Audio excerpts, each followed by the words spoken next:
Isang mapagpalang gabi po sa ating lahat. Ang aking babasahin ngayon ay makita sa Mga Ngaral, Kapitulo 3, versikulo 1 hanggang 6. May takdang panahon para sa lahat. Ang lahat ay sa mundong ito ay may kanya-kanyang panahon, may kanya-kanyang oras. Ang panahon ng paggisilang at panahon ng pagkamatay. Ang panahon ng pagtatanim at panahon ng pagbunot ng tanim. Ang panahon ng pagpatay at panahon ng pagpapagaling, ang panahon ng paggiba at panahon ng pagpapatayo, ang panahon ng pagluha at panahon ng pagtawa, ang panahon ng pagluluksa at panahon ng pagdiriwang, ang panahon ng pagkakalat ng bato at panahon ng pagtitipon sa mga ito, ang panahon ng pagyayakap at panahon ng paglalayo, ang panahon ng paghahanap at panahon ng pagkakawala niyon, ang panahon ng pag-iingat sa isang bagay at panahon ng pagtapon. Ilan po, mga salamat po. Panginoon. God bless.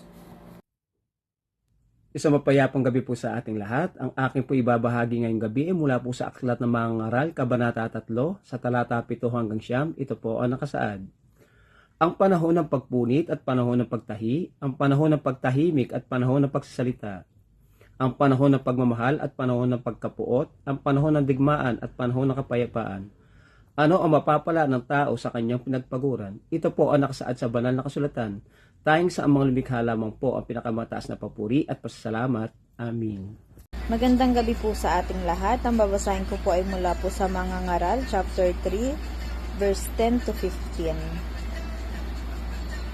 Nakita ko ang mga gawaing itinakda ng Diyos para sa tao.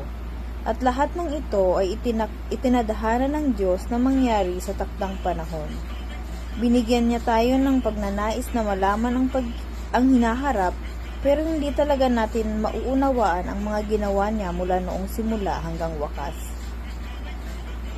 Naisip ko na walang pinakamabuting gawin ang tao kundi magsaya at gumawa ng mabuti habang nabubuhay. Gusto ng Diyos na kumain tayo, uminom at magpakasaya sa mga pinaghirapan natin dahil ang mga bagay na ito'y regalo niya sa atin. Alam kong ang lahat ng ginagawa ng Diyos ay magpapatuloy magpakailanman at wala tayong maaaring idagdag o ibawas dito. Ginagawa ito ng Diyos para magkaroon tayo ng paggalang sa Kanya. Ang mga nangyayari ngayon at ang mga mangyayari pa lang ay nangyari na noon. Inuulit lang ng Diyos ang mga pangyayari. Amen. God bless po. Amen. Hello po, ang aking Bible verse for today is from the book of Ecclesiastes, chapter 3, verses 16 to 18. Nakita ko rin sa mundong ito na ang katarungan at pagiging matuwid ay nababahiran pa rin ng kasamaan. Sa loob-loob ko'y hatulan ng Diyos ang masama at ang mabuti pagkat may itinakda siyang panahon para sa lahat ng bagay.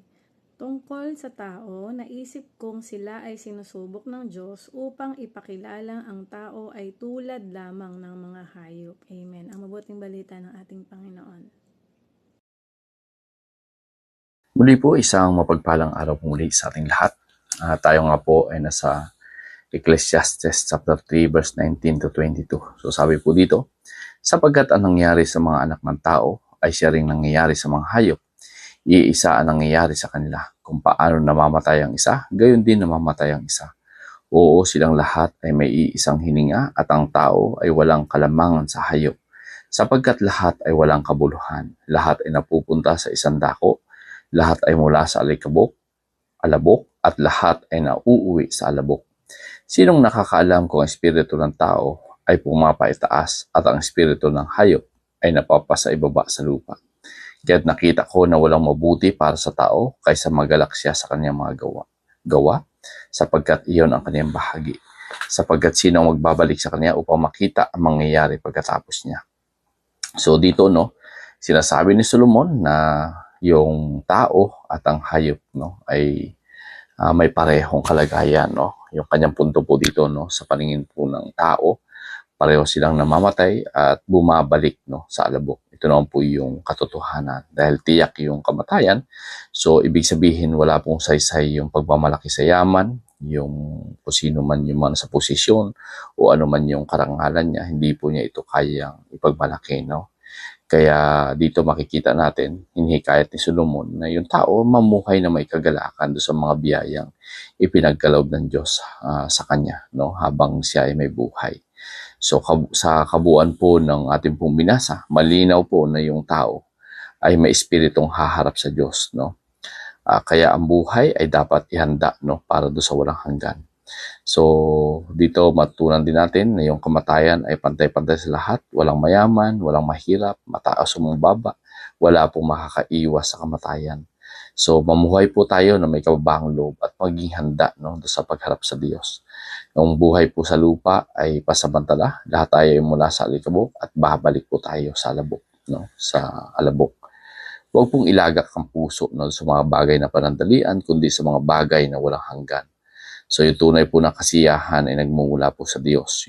So yung bawat araw po natin sa ating trabaho, yung pagpapala, dapat po natin tanggapin ito na may pasasalamat. So pasiyan po tayo, no, doon sa mga biyayang ibinibigay sa atin ng Diyos, no, sa habang tayo po ay tapat na naglilingkod sa Kanya. At dito dapat natin matutunan, no, dapat ihanda ang buhay doon sa walang hanggan, no. Hindi natin malalaman kung kailan matatapos yung ating buhay. Kaya tanggapin po natin si Kristo, no. Mamuhay tayo sa kabanalan, gamitin yung bawat araw para sa kaluwalhatian po ng Diyos, no. So dito po natin makikita na dahil ang kamatayan po ay talagang tiyak, huwag po natin sayangin ang mga araw sa mga bagay na lilipas. Mamuhay po tayo na may takot sa Diyos, may pasasalamat sa Kanyang mga biyaya, at may pananampalataya kay Kristo, sapagkat inihanda po ng Diyos yung sapagkat inihanda po ng Diyos, no, yung mga bagay na hindi kukupas, no. Yung ating pong kalagayan ay wala pong kabuluhan. So muli po, maraming salamat and God bless everyone.